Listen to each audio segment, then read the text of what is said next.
13장 1절 안디옥 교회에 선지자들과 교사들이 쫙 있었어요. 그래서 바나바가 1번으로 돼 있고요.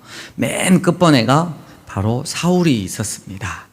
근데 주를 섬겨 금식할 때 첫 번째로 주님의 교회는 성령님이 이제 역사를 하십니다. 그래서 바나바와 사울을 따로 세우기를 원했고, 교회로 말하면 거의 바나바는 이제 목사 거기에 지도자고, 사도 바울도 함께 말씀을 너무나 잘 가르쳤지만 성령 하나님께서는 또 다른 뜻이 있으셔서 두 사람을 따로 세워라 이렇게 하고 선교사로 파송을 시켰단 말이에요. 그래서 교회가 이 두 단어 성령님의 역사가 있는 거, 또 하나는 뭐냐면 늘 우리는 우리 안에서 머물러 있는 것보다 복음을 증거하기 위해서 누군가를 파송해야 된다.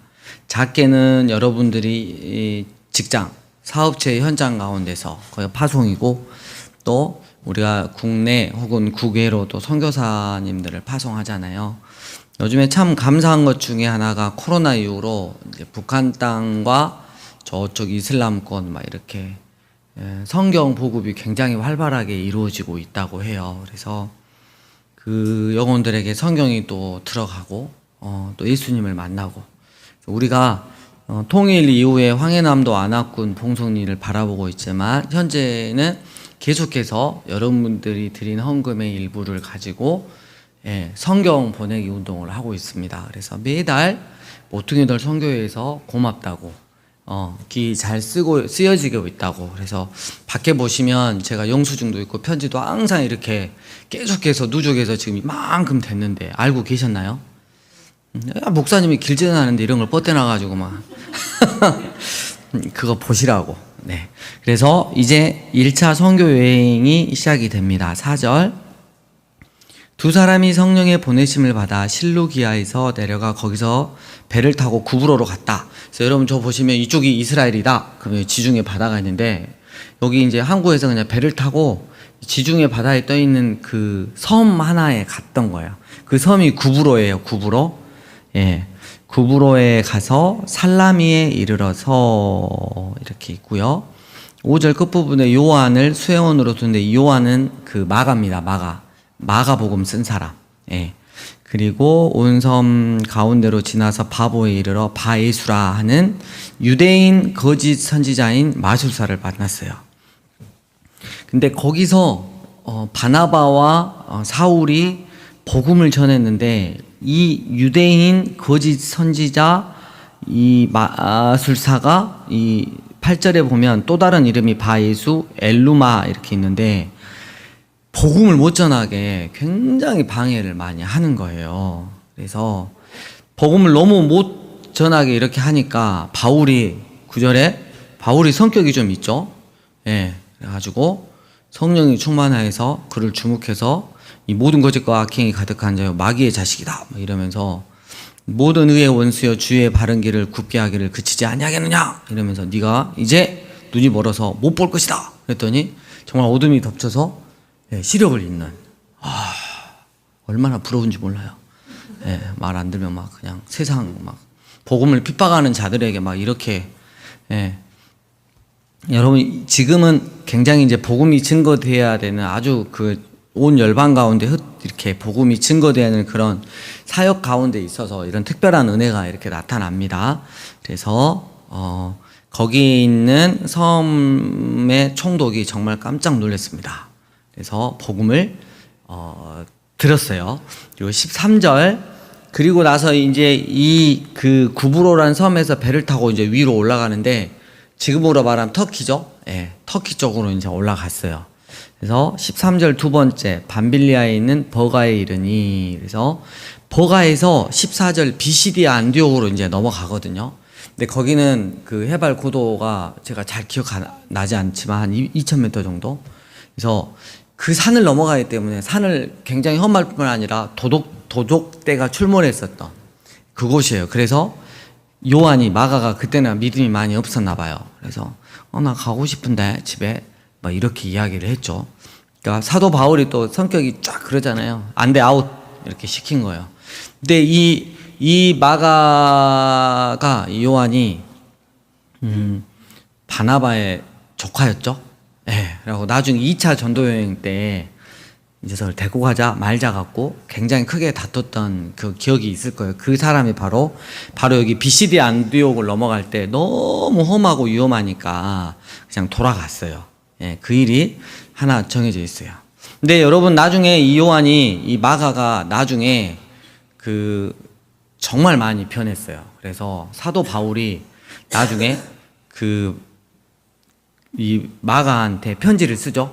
그래가지고 안부도 전하고, 편지를 쓰면서 안부도 전하고 인정을 해줘요. 그래서 시작은 이렇게 많이 여리고 못난 믿음이었지만 나중은 아주 큰 믿음이 되어서 사도 바울도 칭찬을 아끼지 않았던 자가 바로 이 마가라 불리우는 요한이었습니다. 그래서 14절 비시디아 안도에게 일어나가지고 이제 회당에 가서 복음을 딱 전하는데 내용들을 쭉 보니까 22, 23절 딱 보니까 구약의 선지자들을 통해서 예언된 메시아가 바로 예수님이셨는데 이 유대인들이 예수님을 십자가에 못 박아 죽여버렸다.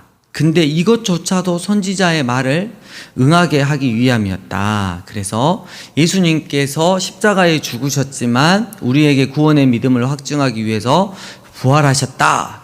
이런 이야기를 쭉 복음을 전하면서 38절 함께 읽겠습니다. 38절 시작. 그러므로 형제들아 너희가 알 것은 이 사람을 힘입어 죄사함을 너희에게 전하는 이것이며 이랬어요. 그래서 그들에게 회개하고 복음을 받아들이라고 이제 메시지를 전하죠. 여러분 우리가 복음을 전할 때 늘 핵심적인 게 있어요. 구약의 그 예언된 메시아가 구원자가 예수님이시고 그리고 사람들은 그 예수님이 싫어서 자기 기득권을 빼앗길 것 같아서 죽였지만 이것조차도 예수님께서 십자가에서 죄덩어리가 돼서 우리 죄를 용서하시기 위한 하나님의 지혜의 극치였다. 그리고 우리에게 천국에 대한 소망을 주기 위해서 우리의 죄값이 다 치러졌음을 말씀해 주기 위해서 다시 살아나셨다. 그래서 우리가 이 예수님을 믿었을 때 이 땅 가운데 임한 하나님의 나라 천국을 경험할 수 있고 이제는 세상의 법과 가치관이 아닌 하나님의 말씀으로 참 자유, 그 말씀 안에서 자유를 누리며 살다가 영원한 천국으로 갈 수 있다. 네가 지금 이 부분에 대해서 동의할지 안 할지 모르겠지만 난 널 위해서 기도하겠다. 언제든지 이 부분에 있어서 궁금하면 이야기를 해라. 그러면 함께 우리가 교회 가서 목사님께 이런 말씀을 듣고 결론을 냈으면 좋겠다. 이렇게 복음을 증거할 수 있었으면 좋겠어요. 예.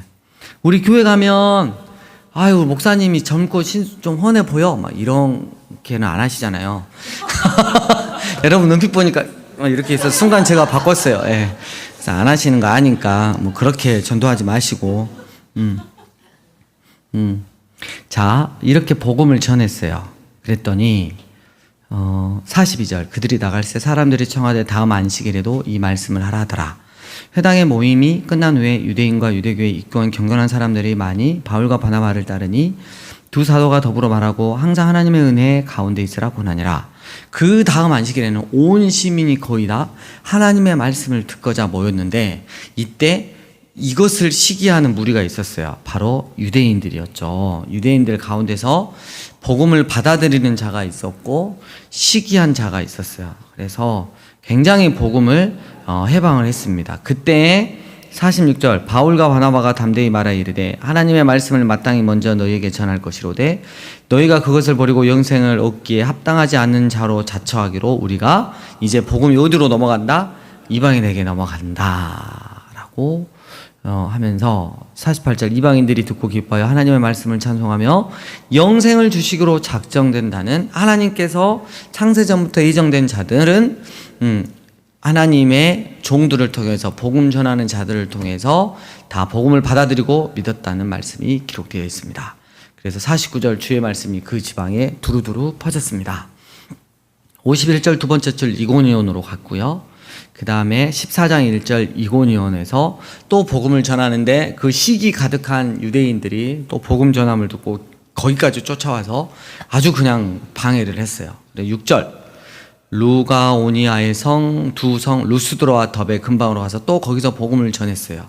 그리고 8절 루스드라에 이르렀는데 발을 쓰지 못하는 한 사람이 있었는데 사도 바울이 딱 또 안수해서 기도해 주니까 병 고침을 당했습니다. 그때 사람들이 너무 놀래가지고 신들의 형상이 11절 신들이 사람의 형상으로 우리 가운데 오셨다 하면서 12절 바나바는 뭘로? 예, 그리고 바울은 헤르메스의 대변 제우스의 대변자죠. 예, 그래가지고 막 그 두 사람을 섬기려고 막 신처럼 여기고 절하려고 그러니까 급히 말기면서 15절 이르되 여러분이 어찌하여 이러한 일을 하느냐 우리도 여러분과 같이 같은 성정을 가진 사람이라. 여러분들 복음을 전하는 사람은 겸손합니다. 하나님의 복음을 바로 전한 사람은 내가 높아지면 안 돼요. 무조건 내가 높아지면 안 되고 여러분에게도 복음을 전하는 것은 이런 헛된 일을 버리고 천지와 바다와 그 가운데 만물을 지으시고 살아계신 하나님께로 돌아오게 함이라. 만물을 지으신 하나님, 여러분들을 구원하신 예수님을 믿게 하기 위해서 우리가 이런 기적들을 성령님의 은혜로 행하고 있는 것입니다. 우리도 여러분과 같은 사람입니다. 16절 하나님이 지나간 세대에는 모든 민족으로 자기들의 길들을 가게 방림하셨으나 그러나 자기를 증언하지 아니한 것이 아니니 곧 여러분에게 하늘로부터 비를 내리시며 결식기를 주시는 선한 일을 하사 음식과 기쁨으로 여러분의 마음에 만족하게 하셨다라고 말씀을 딱 합니다. 그리고 19절 유대인들이 안디옥과 이고니온에서부터 와가지고 충동질을 해가지고 드디어 바울을 돌로 쳐서 죽으라고 돌로 쳤는데 죽은 줄 알았어요. 그래가지고 이제 시외로 성 밖으로 끌어 내쳐졌습니다. 피 질질 흘리면서 던짐을 당한 거죠. 20절 제자들이 너무너무 놀래서 둘러섰을 때 바울이 그때 눈을 뜨고 일어났습니다. 좀 더 쉬지는. 그 성에 들어갔다가 이튿날 그 다음 날에 여러분 죽을 만큼 돌에 맞았잖아요. 우리 같으면 3일 휴가, 5일 휴가 눈치 보고 한 달 막 이렇게 냈을 건데 그 다음날 바로 더베라는 곳으로 가서 복음을 그 성에서 전하여 많은 사람을 제자로 삼고 바울의 마음에는 늘 자신이 이전에 핍박했었던 자기의 구주 되시고 구원자 되시고 주님 되시는 예수님밖에 없었어요. 할 수만 있다면 이 예수님 나처럼 예전에 핍박하고 무시한 그런 사람으로 사는 게 아니라 이제 예수님을 지금 나처럼 이 사람들도 만나면 좋겠다라는 그런 간절한 마음으로 복음을 전했더니 많은 사람들이 주님께 돌아왔습니다. 그리고 이제 루스드라와 이고니와 안디옥으로 다시 쭉 돌아가서 1차 선교 여행을 마치고 안디옥 교회에 가가지고 선교 보고를 하고 하나님께 영광을 올려드렸습니다. 그리고 15장 어떤 사람들이 유대로부터 내려와서 형제들을 가르치되 너희가 모세의 법대로 할례를 받지 않으면 능히 구원을 받지 못하리라.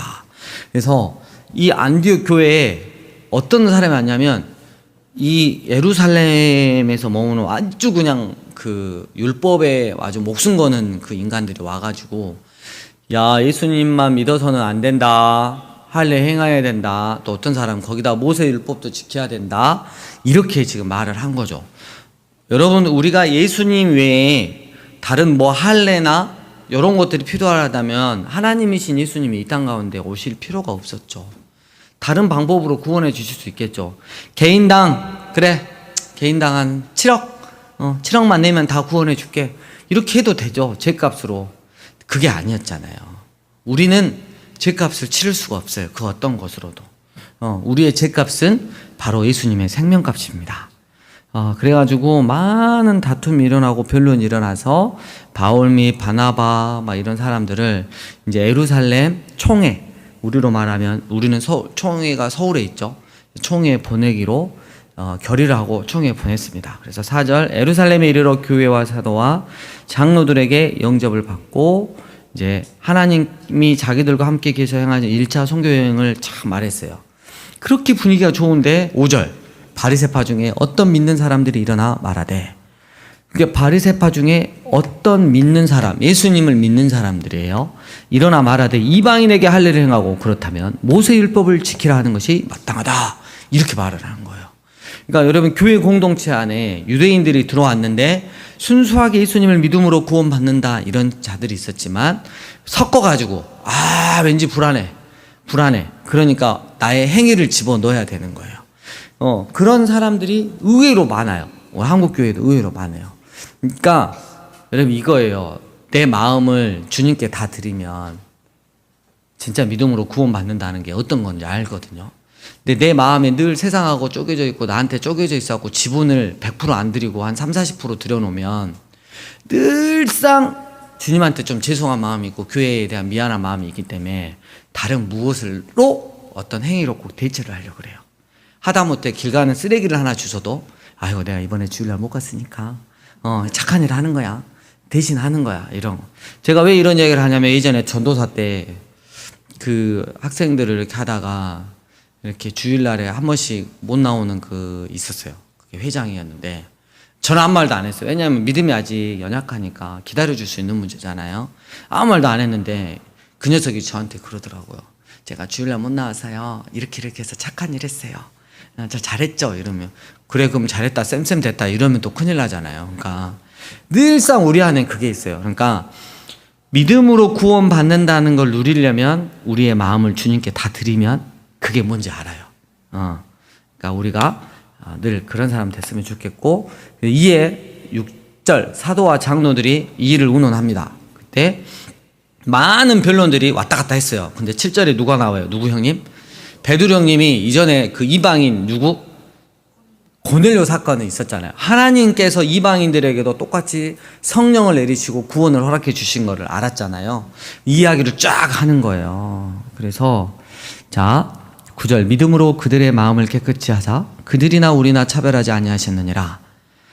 그런데 지금 너희가 어찌하여 하나님을 시험하여 우리 조상과 우리도 능히 매지 못하던 멍에를 제자들의 목에 두려느냐. 그러나 우리는 그들이 우리와 동일하게 주 예수의 은혜로만 구원받는 줄 믿노라. 이렇게 멋있는 말을 탁 진짜 맞는 말 했죠. 이때 13절 예수님의 친동생이고 예루살렘 총회장이었던 야고보도 함께 결론을 냈습니다. 19절 20절 함께 읽겠습니다. 시작. 그러므로 내 의견에는 이방인 중에서 하나님께로 돌아오는 자들을 괴롭게 하지 말고 다만 우상에 들어온 것과 음행과 목매어 죽인 것과 피를 멀리하라고 편지하는 것이 옳으니 이러면서 편지를 탁 써가지고 22절 유다와 실라를 함께 더불어서 이 편지를 이제 안디옥 교회로 보냅니다. 여기서 우리가 딱 하나 또 체크해야 될 게 이 할례당 예수님을 믿는다고 뭐 교회 안에 믿었던 이 할례당이 결국은 나중에 어떻게 되냐면 그들의 나 도저히 안 되겠어. 어떻게 믿음으로 구원을 받을 수 있다는 거지? 이게 안 되겠어 하고 다시 떠나갔잖아요. 많은 수가 떠나갔어요. 봉합이 되지 않았어요. 그러니까 교회도 이런 문제에서는 진리의 문제에서는 헤어질 준비를 해야 돼요. 무조건 교회 왔다고 다 되는 게 아니고 그래서 이 사람들이 떠났어요. 그 아픈 마음으로 그 떠난 사람들을 향해서 아픈 마음으로 쓴 책이 뭐예요? 그 히브리인들을 향해서 쓴 책? 히브리서죠. 그러죠.